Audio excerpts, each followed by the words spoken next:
যখন হুটহাট প্ল্যান করে কক্সবাজার চলে আসি। আসসালামু আলাইকুম, আপনারা সবাই কেমন আছেন? এই তো একদিনের প্ল্যানে আমরা চলে যাচ্ছি কক্সবাজার।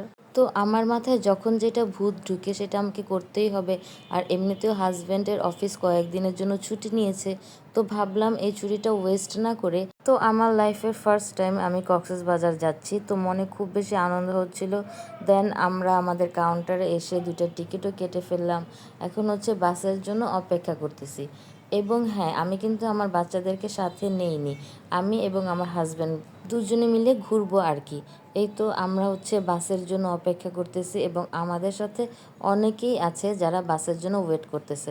তো বাসের জন্য অপেক্ষা করতে করতে আমার আবার একটু ক্ষুধা লেগে গিয়েছে। তো আমাদের গাড়ি হচ্ছে রাত 11টায়। আর এমনিতেও আমরা দুজনের একজনও ডিনার করে বের হইনি। তো ভাবলাম টুকটাক কিছু খাওয়া যায়। তো খাওয়া দাওয়া করে এসেই দেখি আমাদের বাস চলে এসেছে। দেন আমরা এখন বাসে যেয়ে বসবো। তো আমরা বেশি জামা কাপড় নিইনি, যেহেতু আমরা 2-3 দিনের মতন থাকবো। আর হুটহাট প্ল্যান করেছি, তো সেরকম শপিং করারও কোনো সময় পাইনি। 1 ঘন্টার ভিতরে যতটুকু জামা কাপড় নেওয়ার সামনে পেয়েছি সেগুলাই নিয়ে নিয়েছি। তো আমি খুব নর্মালি একটা টপস আর একটা জিন্সের প্যান্ট পরে নিয়েছি। তো এখানে হচ্ছে আমরাই ফার্স্টে বাসে যেয়ে বসবো। আর তো আপনাদেরকে দেখাই বাসটা কেমন। বাসটা দেখতে কিন্তু খুবই সুন্দর ছিল। তো আমরা নন এসি নিয়েছি, যেহেতু রাতের বেলা একটু ঠান্ডা বাতাস। এই তো বাসে উঠে দুইজনে মিলে একটু ভিডিও করে নিলাম, যেহেতু লাইফের ফার্স্ট টাইম কক্সবাজার যাচ্ছি।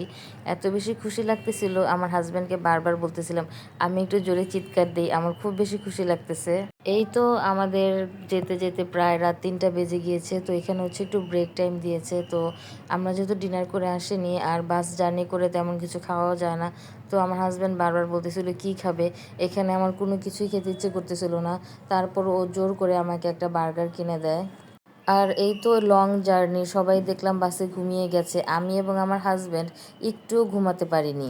কি আর করার, এই তো আমার হাজব্যান্ড আমাকে একটি বার্গার, মোজো আর এখানে হচ্ছে অল টাইমের বনরুটি, হানি বান অনেক কিছুই কিনে দিয়েছে। আর এই তো প্রায় আমাদের গন্তব্যে আমরা চলে এসেছি। তো এখানে এসে আমাদের সাথে বড় ধরনের একটা ঝামেলা হয়ে যায়।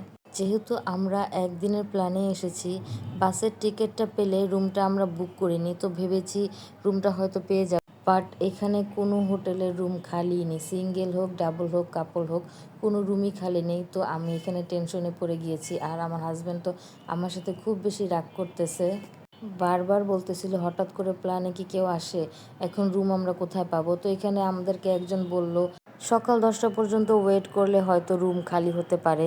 তো আমরা এখানে অনেক জায়গায় হোটেলে কল করেছি, বাট কোথাও রুম অ্যাভেলেবেলই ছিল না। তো এর মধ্যে বসে থাকতে থাকতে ভোর হয়ে গিয়েছে। আর পাখিগুলো এত সুন্দর করে ডাকাডাকি করতেছিল আর দেখতে খুব বেশি ভালো লাগতেছিল। তো আমি এখানে আমার হাজব্যান্ডের বকা খাওয়ার ভয়ে এখানে দাঁড়িয়ে দাঁড়িয়ে ভিডিও করছি। তো কি আর করবে, ও কোথাও রুমই খুঁজে পাচ্ছে না।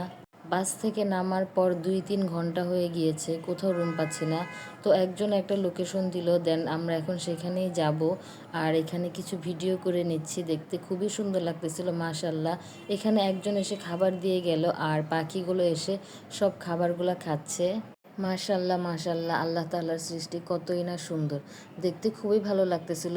এত পাখি তো আমরা ঢাকা শহরে দেখতেই পাই না, তো এখানে দেখে খুবই ভালো লাগতেছিল।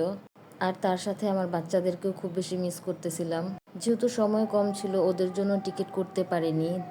না হয় ওদেরকেও নিয়ে আসতে পারতাম। তো এখানে আমার হাজব্যান্ডের রাগ ভাঙিয়ে তো বললাম আমাকে একটু ভিডিও করে দাও। তো ও আমাকে সুন্দর করে একটু ভিডিও করে দিল। দেন এখন আমরা একটা উবার বুক করেছি, উবার বুক করে চট্টগ্রামের সীতাকুণ্ডে যাব। ওইখানে নাকি অনেক হোটেল রুম পাওয়া যায়।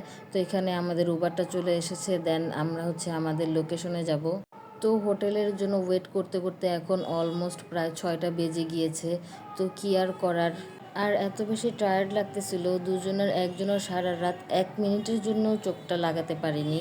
তো এখানে আমরা তাড়াহুড়া করে গাড়িতে উঠে গেলাম। দেন সকাল ভোরবেলার ভিউটা এত সুন্দর লাগতেছিল, অনেক ভালো লাগতেছিল, ঠান্ডা ঠান্ডা বাতাসটা একদম আমার গালে এসে লাগতেছিল। তো এই ভিউটা আমি সুন্দর করে ভিডিও করে নিলাম। তো আপনাদের সাথে দেখা হবে আবার নেক্সট কোনো ভিডিওতে। তত পর্যন্ত ভালো থাকবেন, সুস্থ থাকবেন এবং লাইক, কমেন্ট, শেয়ার করবেন।